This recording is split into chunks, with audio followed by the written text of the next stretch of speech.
Bueno, ya vamos a empezar. Les doy la más bienvenida.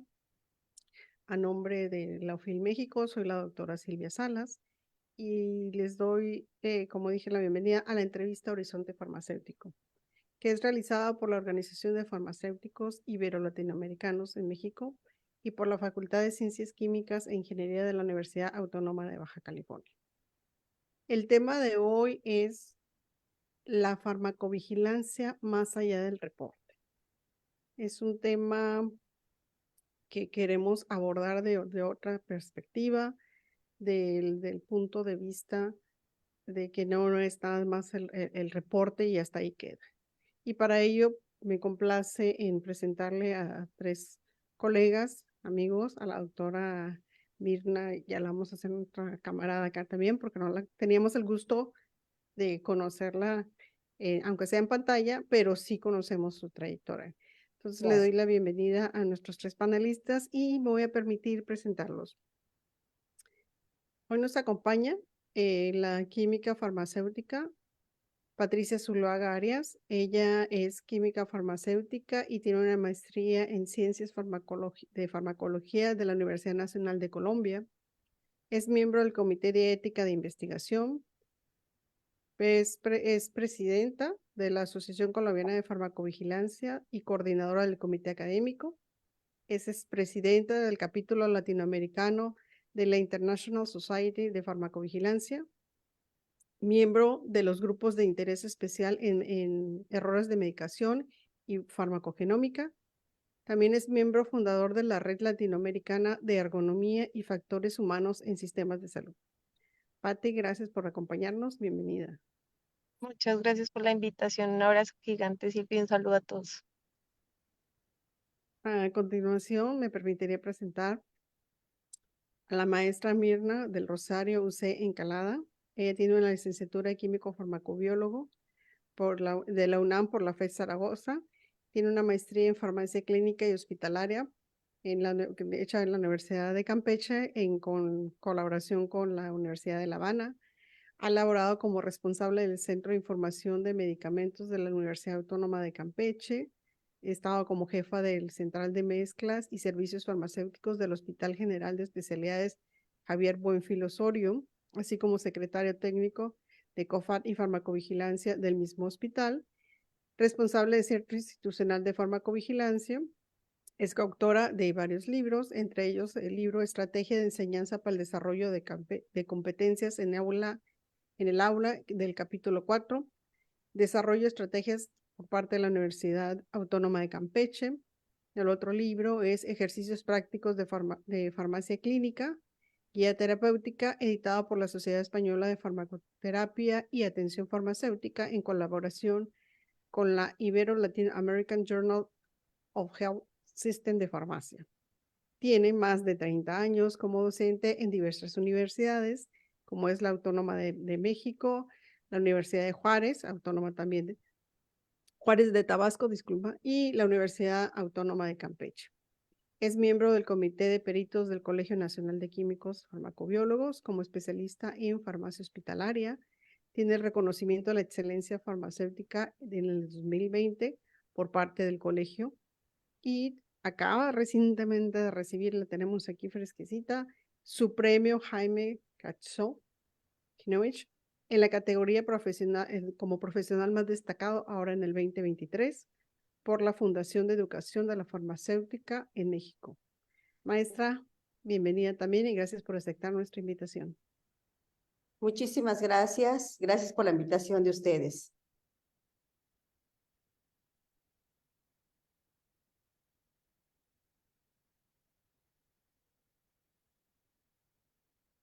Él tiene una licenciatura en química y químico farmacéutico, el magíster en ciencias de farmacología. Tiene varios años que ha laborado en la industria. Fue químico farmacéutico asistencial en la Clínica Medical SAS, especializada en ortopedia y traumatología, realizando servicios de atención farmacéutica y farmacovigilancia. Inspector de la Secretaría Distrital de Salud, contribuyendo a la regulación y el cumplimiento de los estándares en los establecimientos farmacéuticos. Fue líder en la arquitectura del Modelo Nacional de Inspección, Vigilancia y Control Sanitario en el Ministerio de Salud y Protección Social. Actualmente trabaja en un laboratorio cosmético que se enfoca a la investigación y desarrollo, contribuyendo a la innovación de productos y mejora en su calidad. Paralelamente, hace asesorías técnicas de manera regulatoria en los establecimientos farmacéuticos. Ha sido catedrático en el área de química y tecnología farmacéutica con enfoque en el diseño y desarrollo de formas farmacéuticas líquidas y semisólidas, así como de farmacia hospitalaria. Tiene un premio que obtuvo en el 14º Encuentro Internacional de Farmacovigilancia de las Américas por un buen trabajo de investigación sobre el uso de antibióticos. John, pues bienvenido también a este foro con unas hermosas chicas. Es un gusto poderlos saludar a todos, doctora Silvia. Es un gusto estar acompañado de estas dos grandes colegas y pues es un gusto también tener a los invitados de la OFIL. Para todos, muy buenas tardes y gracias por esa presentación. Gracias. Bueno, les comento, será la serie de entrevistas. Estamos también transmitiendo por el Face de la OFIL México. Ahí está la doctora Karina, que ya está lista para recibir sus comentarios y sus dudas. Hola Karina, buenas tardes. Buenas tardes a todos, bienvenidos. Aquí estamos esperando sus preguntas y comentarios para los ponentes. Gracias. Gracias. Bueno, pues vamos a empezar con el tema, ¿no? El título, la farmacovigilancia más allá del reporte. Yo les quiero así como preguntar a mis panelistas, digamos que existe la creencia, bueno, porque a mí me ha tocado, ¿no? De que la farmacovigilancia es solamente el reporte de las reacciones adversas a los medicamentos y lo voy a decir tal cual, quien más reporte a lo mejor es el mejor, ¿no? Así se lo estamos viendo, ¿no? Y bien sabemos que eso no termina ahí, que no es solo registrar o el detectar, como bien dice la definición de farmacovigilancia, sino también, pues obviamente hay que analizar, evaluar para prevenir, de ahí su importancia. Entonces, mi pregunta para ustedes, para los tres, es, ¿por qué consideran que existe esa creencia? O no sé si no lo habían escuchado o no les ha pasado. Voy a empezar contigo, Pati, si nos puedes dar tu opinión al respecto. Bueno, yo creo que a todos nos ha pasado, a todos los que hemos hecho farmacovigilancia nos ha pasado, entonces no es raro. Yo creo que esa concepción es porque así empezó la farmacovigilancia. Recordemos que la farmacovigilancia empezó, la farmacovigilancia moderna, porque la farmacovigilancia empezó por ahí en 1848, pero en los años 60 empezó con la carta del doctor McBride en The Lancet, que eso fue finalmente un reporte. Entonces decir, oiga, está pasando esto, lo que pasó con la talidomida, miren que tengo este caso de este paciente, y como echó la queja y dijo, a ver quién más le está pasando a esto. Entonces eso fue un primer reporte estructurado porque tiene todo lo relacionado pues a un reporte, un medicamento, una reacción adversa, un paciente identificable y un reportante identificable. Digamos que por mucho tiempo lo que se hizo fue buscar datos, porque hasta ese momento los estudios clínicos no estaban bien estructurados, no eran una gran necesidad. Entonces la única manera que existía en ese momento y hasta no hace mucho era reportando, enviar y enviar, oiga, está pasando esto, oiga, y de entender empezó después. Bueno, sí pasa eso, pero ¿por qué?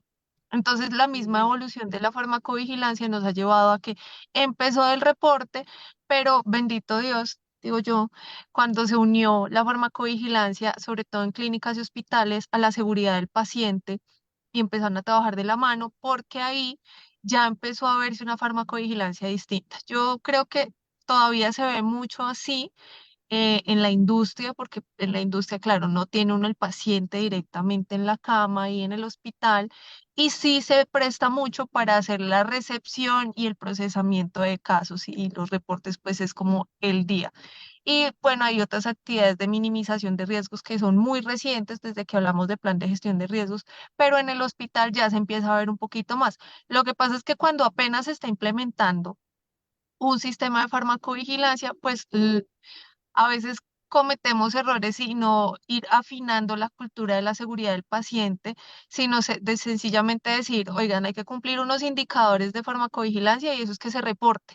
Entonces también la legislación no nos ayuda mucho a salirnos de esa cultura del reporte. Pero yo he tenido la oportunidad de trabajar en clínicas donde la cultura de seguridad del paciente es muy fuerte y se han hecho muchas actividades que de pronto ahorita hablamos un poquito más allá del reporte y ahí es cuando el chip de la cultura de la farmacovigilancia empieza a cambiar.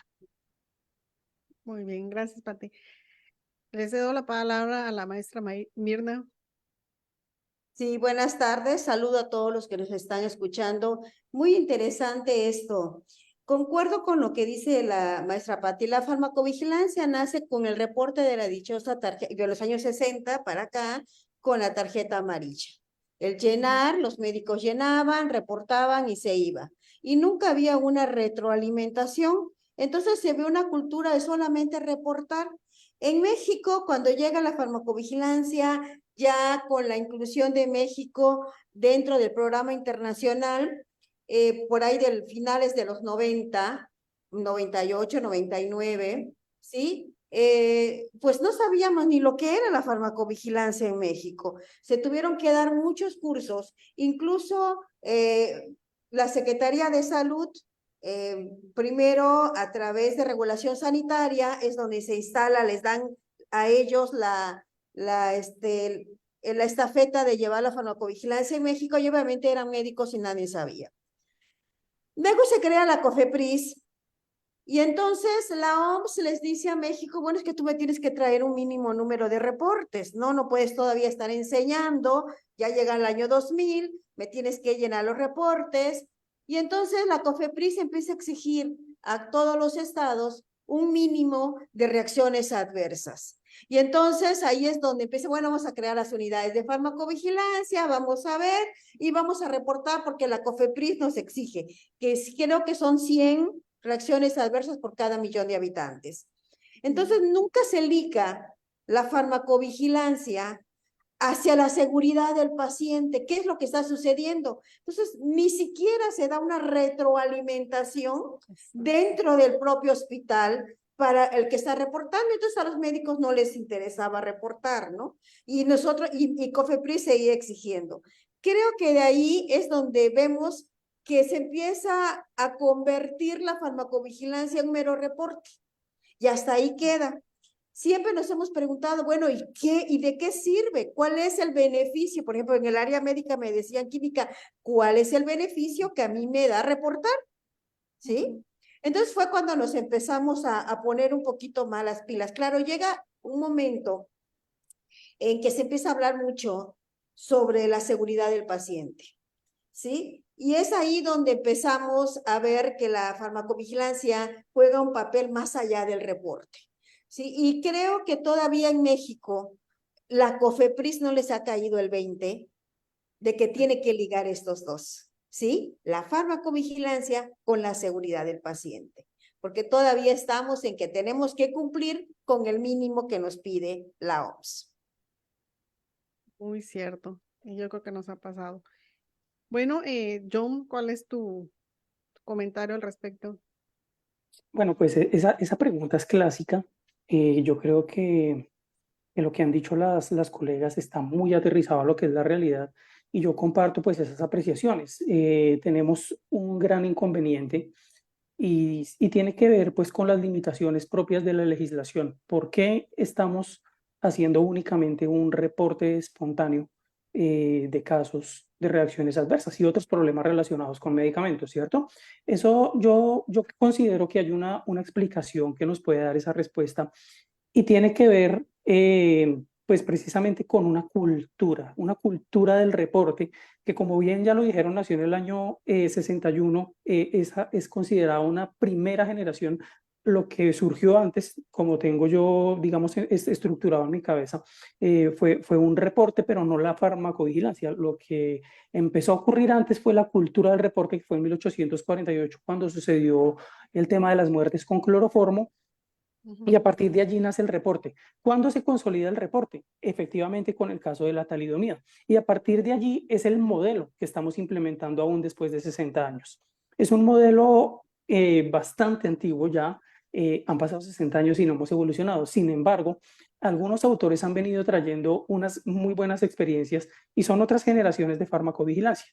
La farmacovigilancia de las notificaciones espontáneas es esa primera generación en donde, como ya lo dijeron anteriormente las colegas, se hace la detección de algún caso y se reporta, pero pues queda muerto el reporte, no sucede nada, no hay una retroalimentación. Entonces prácticamente eso desmotiva al personal de la salud que hace farmacovigilancia. Pero han venido sucediendo, digamos, unas nuevas investigaciones, unas nuevas generaciones han aparecido de farmacovigilancia y han venido modificando la farmacovigilancia de la cultura del reporte.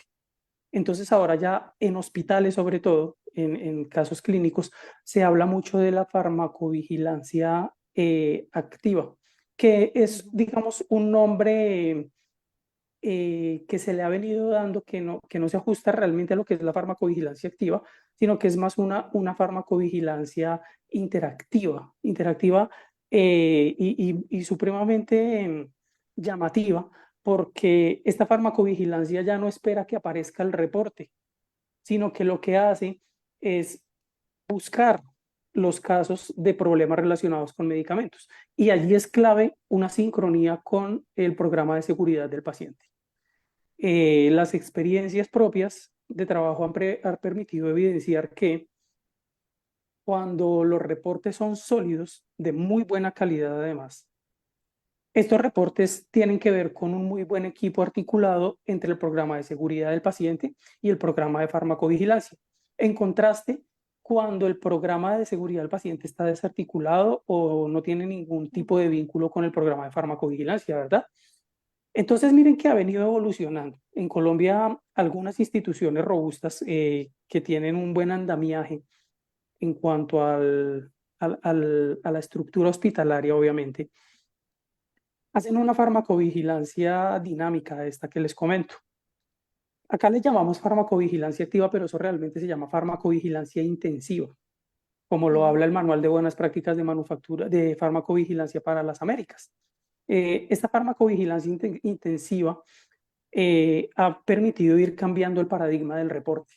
Y ya no estamos viendo solamente la farmacovigilancia como reportar y ya, sino que estamos viendo la farmacovigilancia como una serie de actividades profesionales por demás que unen varios tipos de actores de ciencias de la salud que van en pro de un objetivo y es poder identificar problemas relacionados con medicamento a tiempo, antes de Sí, que alcancen al todos paciente. sus comentarios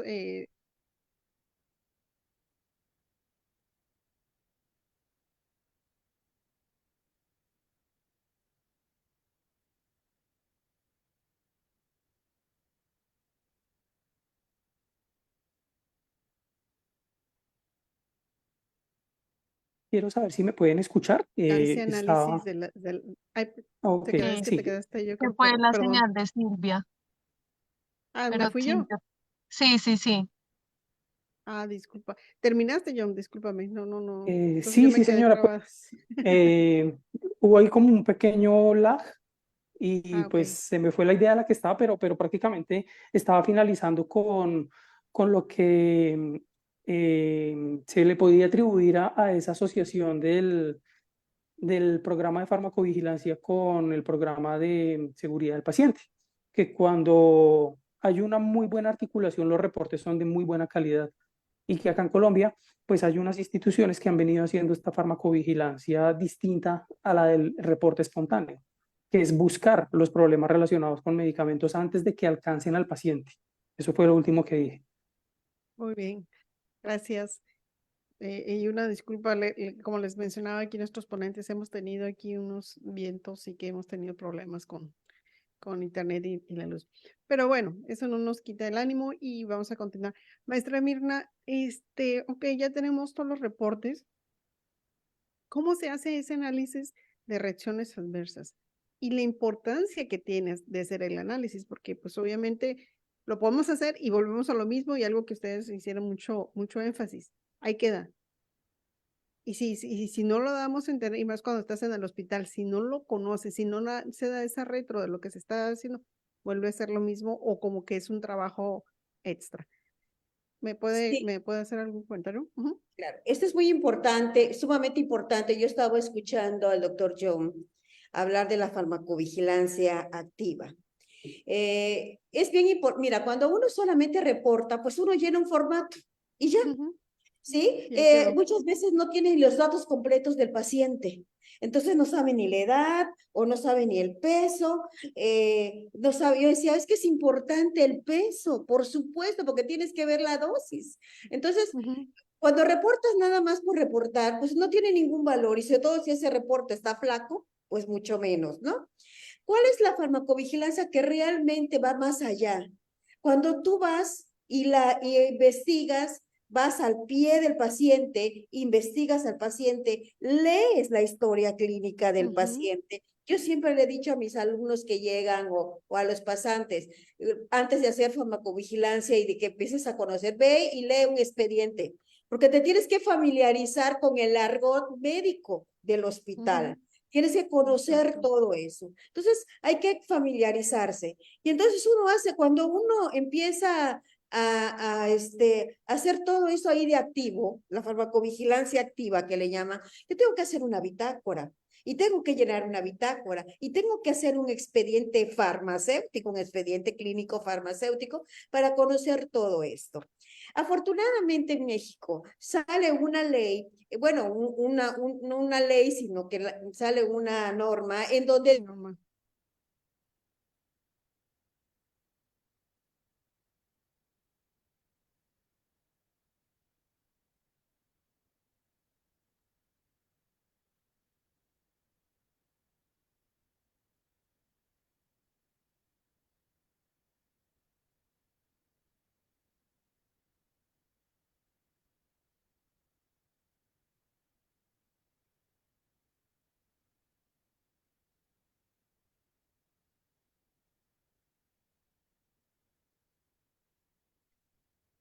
Ok, creo que se nos perdió la doctora, ¿la escuchan? No, no, ya no la oigo ni la veo. Bueno, bueno, Yo creo que sí bueno, salió, ¿no? No la oigo sí, yo creo No, que no se está. salió. Se salió. Ajá. Ah, ok. Bueno, yo creo que ahorita ya va a retomar. En lo que llegue a Pati, una vez analizadas y evaluadas esas reacciones adversas, ¿qué sigue? ¿Cuál sería el siguiente paso? ¿O cuál es el deber ser después de todo ese análisis que se realizó? Bueno, digamos que si vamos a hablar como desde el punto de vista, así sí tengo abierto el micrófono, Sí, sí, de sí, lo está bien. administrativo, pues de que debería suceder es que tenemos que hacer el correspondiente informe para la entidad regulatoria. Y también depende desde qué actor de la farmacovigilancia estemos hablando, ¿verdad? Entonces, digamos que estamos hablando desde la clínica, el hospital, el profesional de la salud que hizo la detección y se activó pues todo el proceso de análisis, el equipo de análisis, porque recordemos que las reacciones adversas y los problemas relacionados con el uso de medicamentos se deben evaluar por parte de un equipo y no una única persona, como sucede en muchas instituciones. Pues hay que hacer el correspondiente reporte a la entidad regulatoria para fines pertinentes, que digamos en muchos países ya se está haciendo a través de la plataforma que facilita el UPSALA Monitoring Center, dependiendo, aquí en Colombia, por ejemplo, tenemos dos plataformas, dos módulos, uno es VigiFlow para entidades de salud y el otro es e-reporting para industria, que sería como la vía pues administrativa y el deber ser, pero realmente vamos más allá y es, bueno, de por sí la definición de reacción adversa, pues nos diría que es algo no prevenible, pero recordemos que la farmacovigilancia no solo nos habla de las cosas que no podemos prevenir, como lo son las reacciones adversas, sino también de lo prevenible. Entonces, de reacciones adversas, evidentemente tenemos que tener estadísticas, en instituciones nos va a permitir mucho acercarnos a perfiles epidemiológicos y por qué no más adelante hacer asociaciones y, por ejemplo, hacer análisis de desproporcionalidad y eventualmente encontrar señales. Claro, para encontrar una señal se necesitan muchísimos datos y esa es la ventaja de tener bases de datos agregadas y comunicadas, que ya esos análisis se hacen casi que en vivo pero en las Ujú. instituciones uno podría empezar a ver ciertas tendencias que así, por ejemplo, es como se han identificado, para decir cualquier cosa, brotes por contaminaciones de medicamentos. Aquí en Bogotá nos ha pasado que se han identificado lotes específicos de medicamentos precisamente porque hubo un adecuado reporte de farmacovigilancia. En ese caso, digamos que el evento fue una sepsis y se empezó a hacer asociaciones, se encontraron como una serie de medicamentos porque eran pacientes de UCI que tienen muchas cosas en común, inotrópicos, de analgesia, bueno, y dentro de los de X medicamento, pues todos estaban como en coincidencia que era un mismo lote, se empezaron a hacer los análisis, se encontró que efectivamente estaba contaminado y digamos que todo eso partió desde un buen análisis de un reporte de farmacovigilancia, ¿verdad? Entonces, es que es importante, qué cosas se pueden aprender, qué cosas se pueden gestionar, se puede entender, como empezar a entender el perfil epidemiológico o fármaco epidemiológico de una institución para establecer así medidas de pronto a veces reactivas, pero que nos van a llevar a prevenir nuevas reacciones adversas. Por ejemplo, estamos viendo que en una institución con un perfil de medicina interna, recibimos en cierta temporada del año muchos abuelitos con neumonías, bien puede ser asociada al cuidado de la salud en sus casas, en los casas hogares o comunitarias, entran con antibiótico y empieza a haber muchas flebitis químicas que se pueden convertir en flebitis infecciosas y que se pueden pasar a sepsis y digamos que hay desenlaces fatales con este tipo de pacientes. Entonces, ya, si tenemos una rápida reacción y podemos interactuar rápidamente con el equipo médico, con seguridad del paciente, pues se pueden hacer intervenciones que son muy eficaces, como por ejemplo, mejorar las vías de acceso más gruesas o de pronto pasar de una vía periférica a una vía central, ver los protocolos de dilución de medicamentos. O sea, son un montón de cosas que realmente son nutridas desde la óptica de la seguridad del paciente, pero que vienen precisamente desde esas exigencias de un reporte. Entonces, a veces subestimamos mucho el reporte y decimos, pues, ¿qué es farmacovigilancia? Es solo el reporte, pero como muchas veces también nosotros como farmacovigilantes no nos damos a la tarea de ir a explicarle a la gente, oiga, mire, usted reportó esto y esto pasó con su reporte. Jefe María, gracias por su reporte hizo que la base de datos se ampliara y que pudiéramos gestionar de tal y tal manera. Entonces la gente precisamente por eso piensa que es solo el reporte, porque no se da esa retroalimentación. Entonces, ¿qué viene después del reporte? Muchísimas cosas, algunas administrativas, algunas normativas, pero las más valiosas realmente son las de intervención, las de un análisis profundo de datos y las de cambios en la cultura, creación de nuevos protocolos.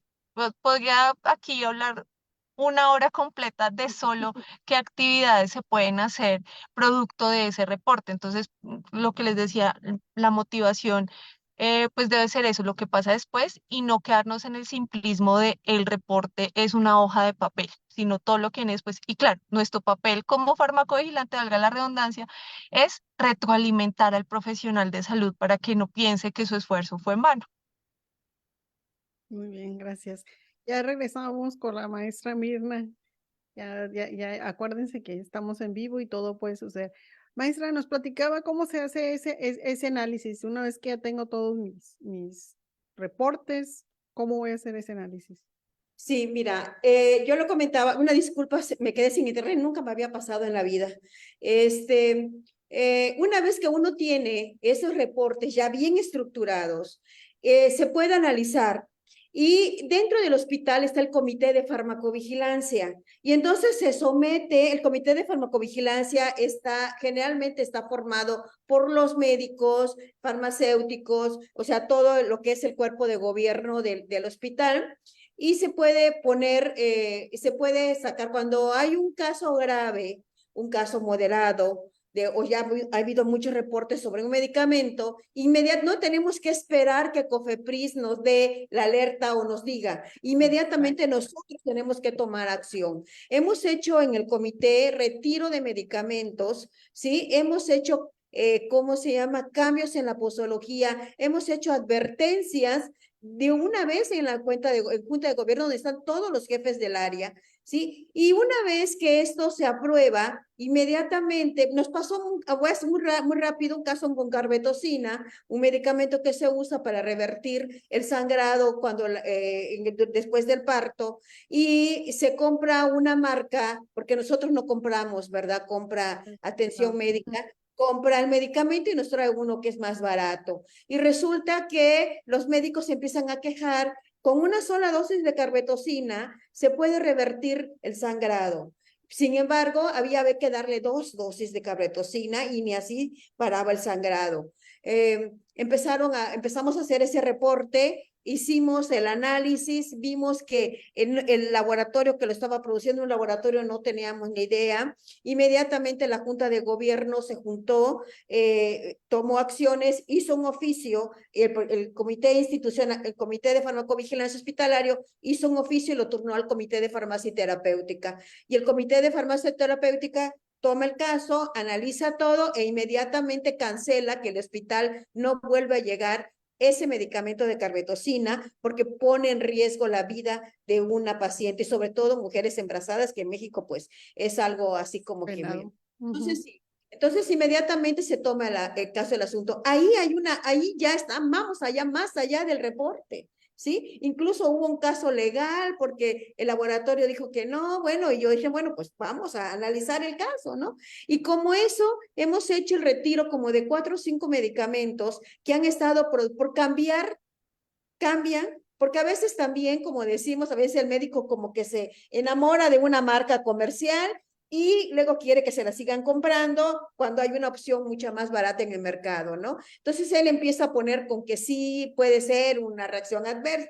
Hay que hacer el análisis bien, realmente hacer bien un trabajo de investigación, y cuando eso sucede y estamos seguros que es producto de estas reacciones adversas graves que se están dando, es producto del medicamento, hay que cortar inmediatamente. Y creo que eso es ahí, más allá del reporte. Hemos hecho muchísimos casos en el hospital que yo podría pasarme 3 horas aquí hablando cada uno de ellos, de los casos que hemos tenido, pero que en ese momento se tiene que hacer un caso. Claro, hay que estar bien documentado, no solamente hay que llenar un reporte, ¿no? Exactamente. Yo creo que eso nos ha pasado a los que hemos trabajado al más allá de la farmacovigilancia, y bien lo acaba de decir, nosotros también tuvimos un problema con Midazolam cuando se vino, que nos estaban enviando cualquier tipo de medicamentos, porque pues obviamente estás en una institución pública y recibes lo que te llega y ahí lo vas viendo, ¿no? Y sí, nuestros médicos decían que era Aguasolam porque la dosis no les estaba dando. Lo mismo que usted, se hace el análisis, pero desde ahí ya se está actuando. No esperar a, como bien mencionaron, que las autoridades me dé el bobo o la luz verde para ya poder actuar si yo estoy en mi hospital y conozco la situación. Me voy con John de acuerdo a tu experiencia en farmacovigilancia hospitalaria, ¿cómo demostraste tú la necesidad de realizar la farmacovigilancia? Porque tampoco es fácil y llegar y decir, yo voy a hacer farmacovigilancia y todo el mundo me tiene que reportar porque yo después les voy a decir. Y convencer exactamente de que no era solo reportar la farmacovigilancia.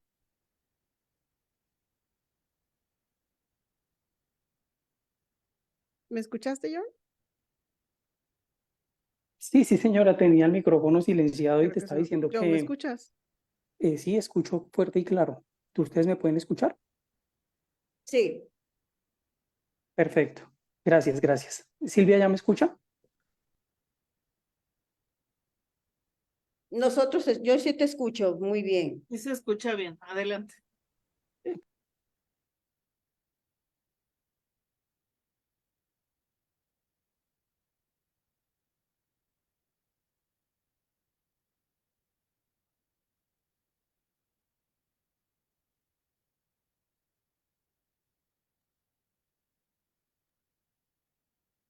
Ya regresó Silvia, pero creo que se Creo fue. que lo perdimos. Sí, se fue también. Muy accidentado esto. Estás con el micrófono apagado, Silvia. Tienes el micrófono apagado. Ahí está. te le digo, es que no quiere que se hable, que es más allá, que no nada más es el reporte. Hay muchos bendecitos aquí, ¿qué está pasando? Ya volví. Quiero saber si me Sí, escuchan bien. sí, ¿Sí? ya. Perfecto, ¿Me, bueno, me escuchaste la pregunta sí, o claro te que la sí, repito? sí. Ok, perfecto, gracias. ¿Cómo fue pues todo este trabajo para demostrar la necesidad de la farmacovigilancia desde mi experiencia laboral? Ujú. Como les decía, pues esa es una pregunta bonita porque hace recordar pues todo ese andamiaje que construimos. Digo construimos porque eso no fue un trabajo de una sola persona, sino fue un trabajo articulado entre muchos químicos farmacéuticos con ganas de sacar adelante un programa nuevo, un programa desde cero. No sé si en otras latitudes, pero acá en Colombia pasa algo, y es que los médicos, el personal de la medicina, es muy reacio a la farmacovigilancia y piensan que nosotros somos punitivos, piensan que los farmacovigilantes estamos buscando los errores que los médicos cometen o el personal de enfermería. ¿Cómo se logró demostrar que la farmacovigilancia realmente valía la pena? Fue un trabajo arduo. Cambiar el paradigma a los médicos es supremamente difícil, pero se hizo de una forma muy dinámica, haciendo intervenciones farmacéuticas o evaluaciones farmacéuticas, también le llaman. Estas evaluaciones farmacéuticas iban más a la seguridad del paciente. Prácticamente desde farmacovigilancia empezamos a darle también importancia al programa de seguridad del paciente y estábamos trabajando en pro de esta población, ¿no? O sea, de los pacientes. Centrado en el paciente, dice normalmente los diferentes artículos en farmacovigilancia. Y esa fue la realidad. Entonces, ¿qué empezamos a hacer? Empezamos a demostrar a los médicos que ellos también, no de una forma, llamémoslo así, dolosa, sino de una forma, pues, sin querer queriendo, como dice el chavo, estaban generando errores de medicación, errores que los químicos farmacéuticos ayudábamos a determinar para que se corrigieran antes de que alcanzaran al paciente. Entonces allí nace todo el tema de las barreras de seguridad, que es más del programa de seguridad del paciente, vuelvo e insisto, pero que cuando se articula con farmacovigilancia se logra un poder impresionante. Eso por un lado. Por otro lado, era muy importante fortalecer, digamos, nuestro trabajo entrevistando a los pacientes. Cuando empezamos a hacerle seguimiento a los pacientes, determinábamos muchas reacciones adversas que estaban generando daño al personal hospitalizado. Entonces lo que empezamos a hacer fue incrementar lo que llamábamos nosotros rondas farmacéuticas. Y en estas rondas entrevistábamos a los pacientes con el único fin de que ellos nos contaran cómo se habían sentido tras la administración de un medicamento.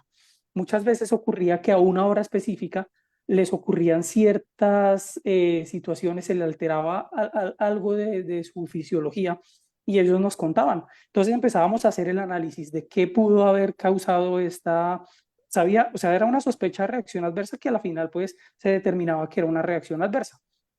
Y eso lo lográbamos con la entrevista al paciente. Entonces los médicos empezaron a ver esa importancia de lo que hacíamos los químicos farmacéuticos y empezaron a vernos con mejores ojos. Pero la verdad sea dicha, fue un trabajo bastante complicado, fue un trabajo difícil. Muchas veces los médicos se enfrentaban mucho con nosotros, no éramos bien recibidos, pero ese paradigma poco a poco ha ido cambiando. Entonces, ha sido un trabajo arduo. Yo sé que esto sigue ocurriendo. Yo sé que sigue habiendo como una barrera del personal médico hacia los farmacovigilantes, pero se ha logrado ir abriendo campo pues, en lo que hacen los médicos, que también ellos pues obviamente tienen una gran formación, merecen todo mi respeto, pero pues creo que podemos aprender de otros colegas también, así como nosotros aprendemos de ellos, yo creo que ellos pueden aprender muchísimo de lo que hacemos los químicos farmacéuticos. Definitivamente. Pati, antes de que nos abandones o corras, a nivel Latinoamérica, tú que estuviste, que estás en ISO, que conoces toda la situación, ¿qué avances consideras que se ha tenido en farmacovigilancia? Sí ha habido avances, o sea, hay que demostrar pero tú, ¿cómo consideras que se ha hecho ese avance? Bueno, definitivamente sí ha habido un avance, más unos países que otros. algunos estamos un poquito quedaditos. Y creo que lo que es más evidente y con lo que uno francamente puede mostrar resultados es con el avance regulatorio. Digamos que yo siempre pongo el ejemplo de Perú y Perú me sorprende porque Perú es un país que históricamente venía un poco rezagado en temas normativos y no tenía todavía un equipo claro y una unidad fuerte de farmacovigilancia al interior de IGEMIT y de unos años para acá, incluso antes de pandemia y durante pandemia, empezó a generar grupos de trabajo muy fuertes y a tener nuevas normativas que, bueno, ya estamos con buenas prácticas de farmacovigilancia en Perú y en cuántos países de Latinoamérica nos llevamos diciendo muchos años, incluso la misma Colombia, cuando vamos a hablar de buenas prácticas de farmacovigilancia y aún tenemos muchas cosas por mejorar. Entonces, creo que en temas normativos ha habido un avance. Colombia también se ha movido mucho, el solo hecho de ya tener reporte usando la plataforma, les digo, VG para área de la salud y reporting para la industria. Y muchos países últimamente en estos años, lo que ha sido previo de pandemia, pandemia y pospandemia, se han unido y han empezado como este tema de análisis de mucha data.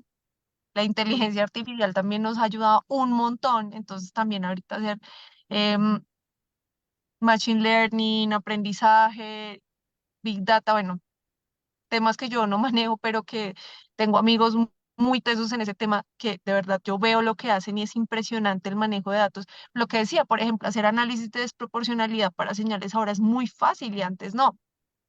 También pues hay que ver que hemos avanzado desde el compromiso que tienen los mismos titulares de registro sanitario. Si bien tenemos casos anecdóticos no tan chéveres, pero por ejemplo, ese acercamiento que han tenido los titulares de registro sanitario con el querer involucrarse con el paciente, con el profesional de la salud, hacer medidas de mitigación de riesgo reales. Yo siempre he dicho que los planes de gestión de riesgo han tenido un problema histórico y es que son planes de gestión de riesgo de papel y no tienen vida y es a lo que yo he llamado a la industria, es hay que darle vida a esos planes de gestión de riesgo, hay que involucrar gente que trabaja con pacientes para saber qué es lo que le duele al paciente del uso de los medicamentos o qué es lo que le duele al profesional, a la enfermera, al profesional de medicina, al profesional químico farmacéutico, porque son quienes usan el medicamento y muchas veces las personas que desarrollan planes de gestión de riesgo no han estado en un ámbito asistencial. Y también hemos tenido avances que son los que yo creo que son menos pomposos, pero son más bonitos y es el crecimiento al interior de las instituciones de salud. Hablo en Colombia y muchos colegas sé que lo han vivido y es esa aceptación lenta, pero vamos seguro, de los profesionales farmacovigilantes, ¿sabes? Porque no siempre es un químico farmacéutico, a veces hay médicos involucrados o a veces hay profesionales en enfermería, pero ver la farmacovigilancia un poquito mejor que antes. Yo no digo que, ay, qué rico, ya llegó el de farmacovigilancia, todavía no, pero sí cuando se trabaja de la mano con el equipo de seguridad del paciente, creo que se alcanzan resultados muchísimo mejores. ¿Cuál ha sido la falla del farmacovigilante? Y es que no ha comunicado los resultados. Nos falta comunicar. Ay, que hicimos tal iniciativa en tal institución, documéntela y comuníquela. ¿Por qué? Porque es que eso es lo que va a generar el cuerpo de conocimiento en torno a la farmacovigilancia. Entonces, avances creo que hay muchos, digamos que en los diferentes niveles, que nos falta un montón, claro, claro que sí, pero pues creo que eso va a ir de la mano de que la entidad regulatoria en cada país le dé el peso que corresponde a la farmacovigilancia. Y eso viene acompañado de cambios normativos profundos y no de forma, porque pues uno puede hacer normas y como por decir, estamos haciendo, ¿no? Tiene que haber cambios profundos, que creo que es lo que se está viendo, y eso pues va a decir, oiga, yo necesito que haya fondos para la unidad de farmacovigilancia porque es que aquí dice que tiene que haber ta, ta, ta, ta, ta. Entonces, es eso, hay, pero tenemos que seguir trabajando. Muy bien, gracias. Y muy ciertas tus palabras. Maestra Mirna, ¿usted cómo ve el futuro de la farmacovigilancia en nuestro país? Pues mira, yo he estado haciendo farmacovigilancia desde que nació hasta ahorita. Ha habido avances lentos, muy, muy lentos. Ya casi llevamos pues 25 años o más haciendo farmacovigilancia en México y pues apenas estamos tomándole pues apenas el saborcito. México es un país muy grande, muy multicultural, con una gran diversidad de pensamientos y homologar todo eso es muy, muy difícil. Lo que hemos estado tratando de homologar a los del norte con los del centro, con los del sur, pues es muy difícil. ¿Cuál es el futuro? Yo veo con mucho agrado de que ya hay más gente involucrada en farmacovigilancia. Se habla muchísimo de farmacovigilancia en México. Se está haciendo farmacovigilancia. Desde mi punto de vista, yo lo que quiero es que se una la parte operativa con la parte gerencial de farmacovigilancia, que no solamente es un reporte, sino que hablamos muchos que estamos haciendo algo en los hospitales y que debemos de juntarnos y hacer las normas más, aterrizarlas más para que haya un futuro. Yo aún aquí en México y en Campeche me encuentro con muchos hospitales que ponen su unidad de farmacovigilancia porque es su obligatoriedad. Y entonces al que persona que no tiene nada que hacer, no tiene nada que hacer, ve a farmacovigilancia, ¿sí? Ahí lo ponen, sin saber nada. Y cuando quiere hacer un reporte, cuando llega uno, no, pues eso no se puede decir, ¿no? No lo pongan, no lo hagan. Me ha tocado muchas veces empezar, es que no, eso no lo puede decir usted. Con el COVID me tocó, quería hacer los reportes de reacciones adversas de vacunas y me la prohibieron. Sí, yo sé. ¿Sí? Entonces, creo que ahí falta todavía en México, a pesar de que se habla de farmacovigilancia en muchas partes, todavía falta homologar. Yo sí espero no irme de este mundo sin ver que ya esté funcionando no solamente el reporte, sino que estemos haciendo en conjunto, ¿sí?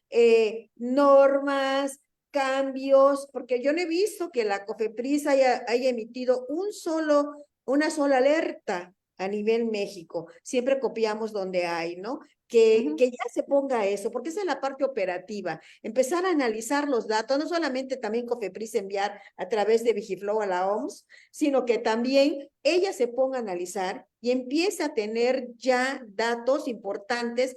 ¿Qué es lo que está pasando con los medicamentos en la población mexicana? Que nos diga a nosotros, no lo que pasó en Estados Unidos, en Dinamarca, en España, el alerta que salió en la India, sino qué alerta tenemos nosotros los mexicanos con los medicamentos que se están dando. O sea, eso para mí sería un futuro muy importante. Yo sí espero verlo llegar y que todos los hospitales, todas las personas que hacen farmacovigilancia a nivel operativo, tengamos una reunión y nos pongamos de acuerdo para poder sacar normas que aterricen, que estén a nuestro alcance y podamos tomar decisiones.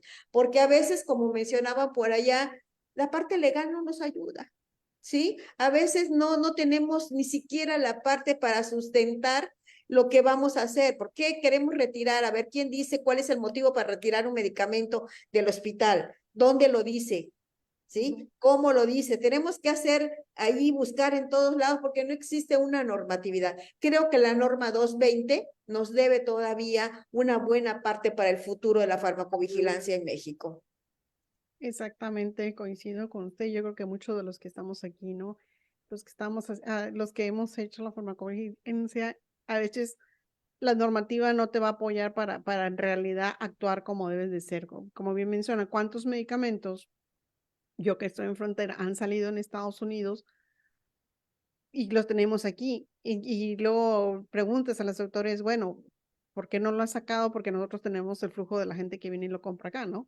Dice, no, porque no tengo reportes. ¿Cómo que no tiene reportes? Hay que hacer el análisis, Claro. de nuestros mexicanos. Yo también lo que digo, de nuestros mexicanos, porque nos estamos basando mucho en los anglosajones o en otros países.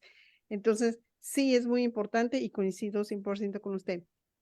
Tú hiciste una investigación cualitativa en Colombia, donde demostraste resultados que yo pienso que vale la pena difundir en cuanto a la resistencia, obviamente, de la farmacovigilancia y ese por qué. ¿Nos puedes platicar un poquito? Porque quiero que nos platiques, porque yo vi les comento, tuve la fortuna de ver esa tesis y vi mucha similitud en México y a lo mejor en otros países de latino. Entonces, yo creo que son unos resultados que se pueden compartir y podemos analizar para mejorar en el aspecto de farmacovigilancia. ¿Me apoyas, John, con tus comentarios? Claro que sí, Silvia. Pues bien, esa investigación fue pues bien acogida por las personas que tuvieron la oportunidad de leerla y de escuchar la presentación, porque pues digamos que de cierta forma dejaba visible un sentir colectivo y es pues digamos como ese sentimiento de frustración que guardamos los farmacovigilantes a la hora de hacer nuestro trabajo en farmacovigilancia. ¿Por qué? Aquí hay una pregunta y es ¿por qué no nos hemos podido despegar del reporte espontáneo? ¿Cierto? Que nos lleva a la primera pregunta que hacía Silvia, y es porque estamos muy casados con la cultura del reporte, ¿sí? Pero eso tiene unas aristas, no es porque nosotros no queramos salir de ahí, ¿cierto? Ocurre que los farmacovigilantes están en las instituciones porque la norma lo exige para unos certificados de habilitación, ¿cierto? Un hospital no puede funcionar sin esta habilitación, sin esta credencial de habilitación.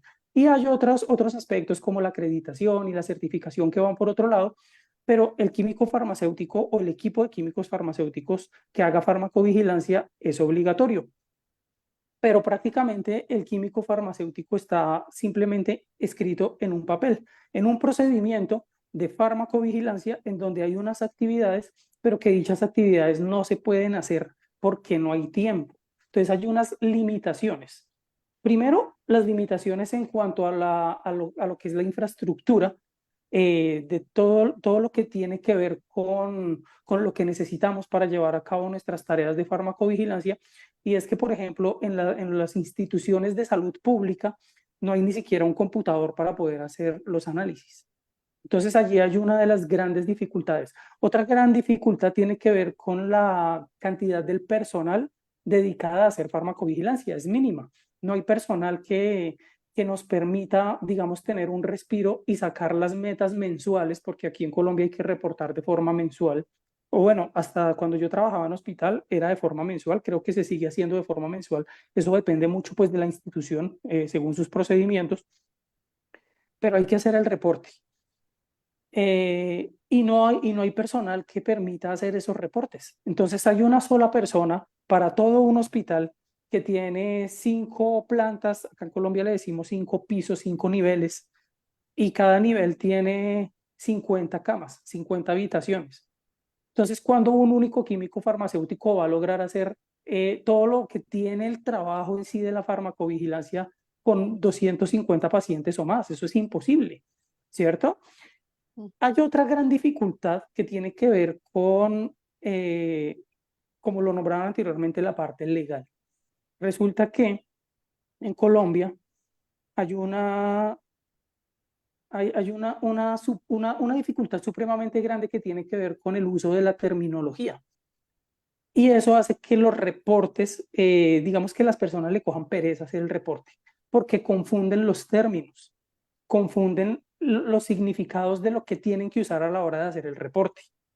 Entonces esto trae unas dificultades grandísimas porque, pues primero el reporte sale mal, entonces la calidad del reporte no da para que pueda ser utilizado para una detección de señales, por ejemplo.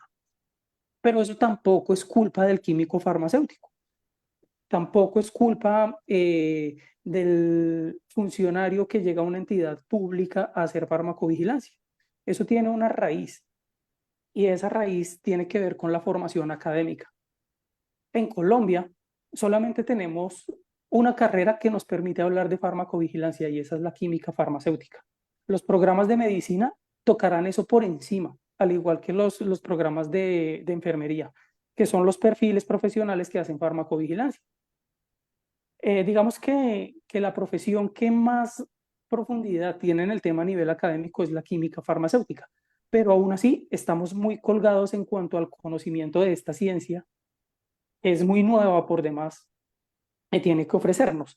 Entonces, miren que hay varias dificultades. Ahora bien, hay otra gran dificultad que esta me preocupa más que las anteriores, y es que a nivel legislativo, las personas que están encargadas de hacer las normas en Colombia, pues son unos profesionales increíbles, pero no tienen la experiencia en farmacovigilancia.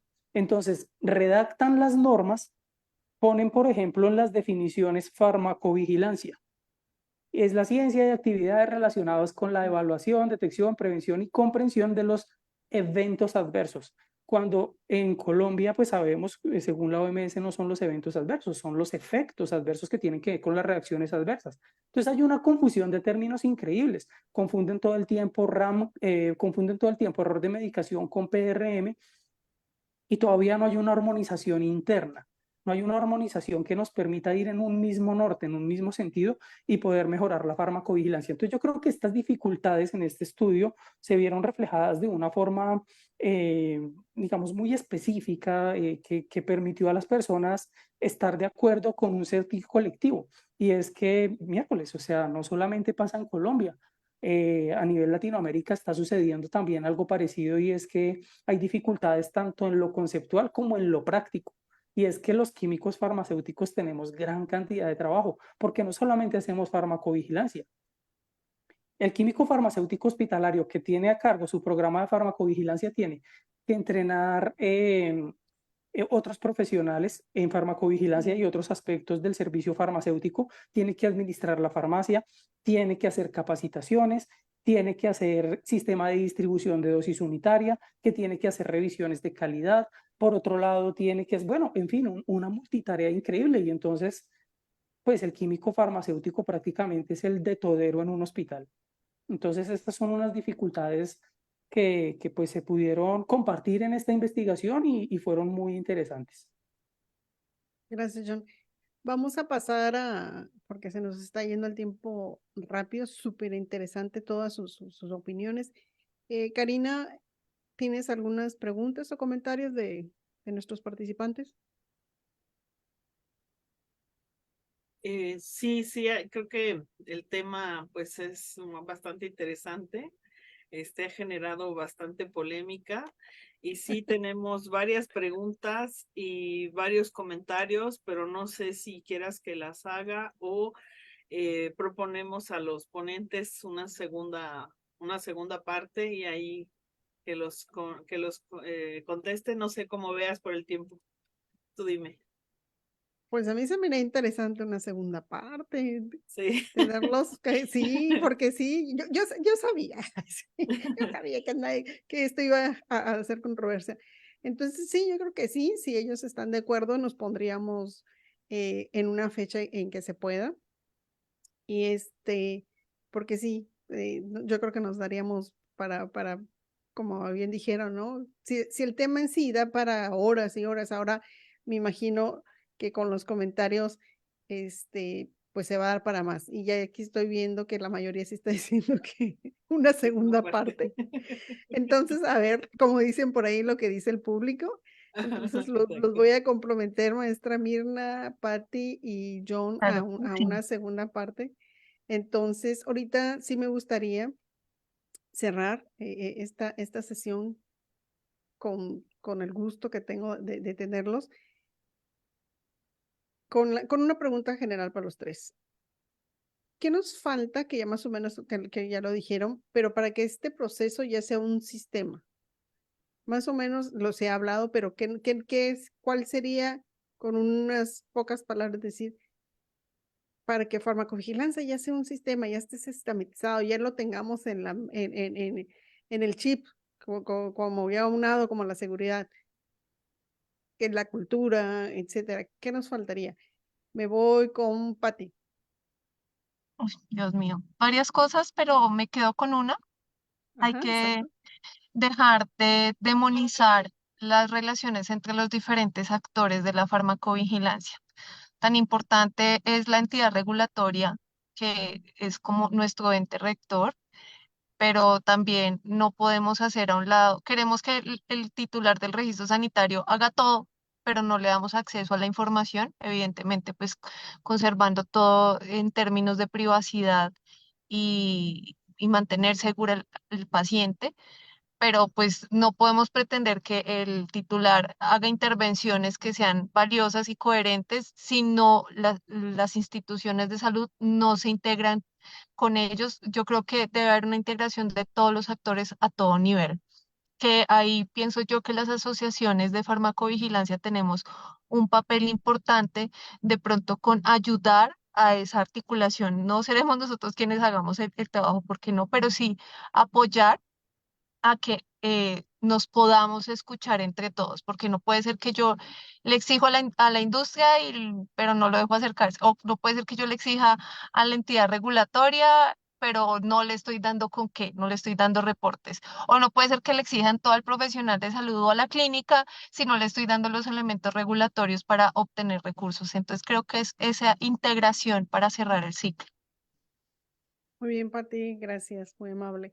John, continúo contigo y voy a terminar esta charla con la maestra Mirna. Adelante, John, por favor.